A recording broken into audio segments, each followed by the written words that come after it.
kupite opremu, idemo. Čekajte, nemojte, nisi fair. Bombarduješ me pitanjima, optužbama, ne daš mi šansu da odgovorim i sad odustaješ. Tark, Molim. ja sam ovdje novinar, ja postavljam pitanje. Ako se još jednom tako istresiš na mene, objavit ćemo priču, ali ne onu u kojoj se ti budeš nadao. Okej, hajde da se nađemo na pola puta. Slušam. Ja ću vam ispričati sve, kroz šta sam prošao. I zašto je bitno da što prije pronađemo pravi lijek. A vi, kakva god pitanja imate, ja ću odgovoriti na njih. Ako mi naravno dopustite. Deal. Gdje da počnem? Od početka. Da, najbolje od početka.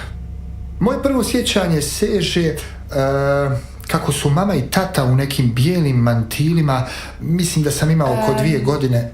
Doktore Human, ne morate počinjati baš iz početka. Aha. Okej, roditelji su vam bili uzor da postanete doktor, ali je li to mi stvar? Možemo se dotaći malo ove pandemije. Pandemiji, da, naravno. I nisu mi bili uzor, bili su užasni doktori.